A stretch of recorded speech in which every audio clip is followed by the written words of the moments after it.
আসসালামু আলাইকুম রহমতুল্লাহ বরকাত। আজকে ইসলামী মহাসমাবেশের শ্রদ্ধাভাজন সভাপতি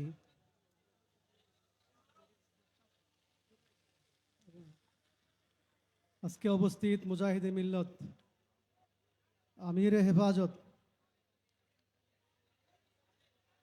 আল্লামা মহিবুল্লাহ বাবুনগরী দামাত বরকাতুহুম, মঞ্চে অবশিষ্ট হজরত ওলামায়ে কেরাম, সুধী মণ্ডলী,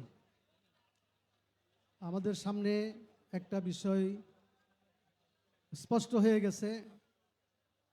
হিজবুত তাওহীদ একটা কুফরি মতবাদ নিয়ে কাজ করে। এর ব্যাখ্যা অনেক লম্বা।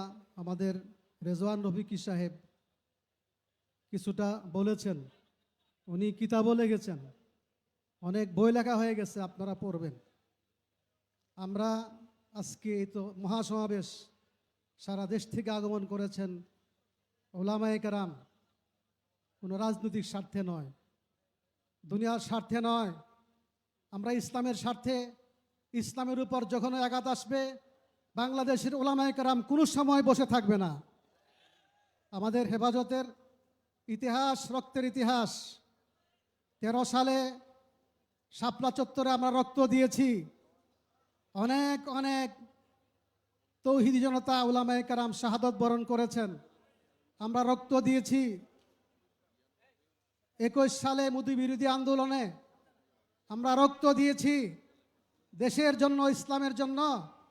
2024 সালে ফ্যাসিবাদের বিরুদ্ধে আমাদের পিছনে কোনো রাজনৈতিক স্বার্থ থাকে না, আমরা ইসলামের জন্য, দেশের জন্য রক্ত দিতে প্রস্তুত। আমি সরকারকে এবং প্রশাসনকে বলতে চাই, আপনারা একটু লেখাপড়া করেন, ব্রেনটাকে একটু কাজে লাগান। বই পুস্তক আছে, হিজবুত তাহরীরে যে কুফরি মতবাদগুলো পরিষ্কারভাবে লেখা আছে, আপনারাও পড়েন। আপনারাও মুসলমান, আপনাদেরও দায়িত্ব আছে। আমরা প্রয়োজন হলে আমরা আবার রক্ত দিব। বাংলাদেশে কোনো ইসলাম বিরোধী কার্যকলাপ প্রচার করতে দেওয়া হবে না। শাপলা চত্বরে যেমন রক্ত দিয়েছি, এমনিভাবে 21 সালে রক্ত দিয়েছি, 24 সালে রক্ত দিয়েছি। আমরা প্রয়োজন হলে রক্ত দিব। আমরা রাজনীতির জন্য নয়, দুনিয়ার স্বার্থে নয়, ইসলামের জন্য, দেশের জন্য রক্ত দিব। তা না হলে অনতিবিলম্বে হিজবুত তাওহীদকে তাদেরকে নিষিদ্ধ ঘোষণা করতে হবে। হিজবুত তাওহীদকে অতি অল্প সময়ের মধ্যে নিষিদ্ধ ঘোষণা করতে হবে। আমরা সবাই এতে একমত আছি কিনা? সবাই একমত? হাত উঠায় দেখান। এখানে লক্ষ লক্ষ জনতা ঐক্যবদ্ধভাবে আমিরে হেফাজতের সামনে আমরা সকলে দাবি জানাচ্ছি সরকারের কাছে, দেশের শান্তি শৃঙ্খলা রক্ষা স্বার্থে হিজবুত তাওহীদকে নিষিদ্ধ ঘোষণা করতে হবে। আল্লাহ তাআলা আমাদের সবাইকে তৌফিক দান করুক। আমরা রসুলের প্রেমে, রসুলের মহব্বতেও আমরা রক্ত দেই। এই জন্য রসুলের উপর কেহ যদি কোনো আঘাত আনে, আল্লাহর উপর আঘাত না আনে, ইসলাম এবং কোরআনের বিরুদ্ধে কথা বলে, তাদেরকে সর্বোচ্চ শাস্তির বিধান রেখে সংসদে আইন পাশ করতে হবে। আল্লাহ তাআলা আমাদের সবাইকে তৌফিক দান করুক।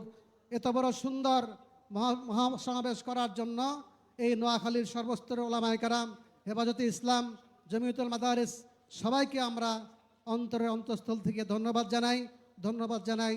আপনাদের সকলকে আল্লাহ তাআলা কবুল করুক। আসসালামু আলাইকুম রহমতুল্লাহ।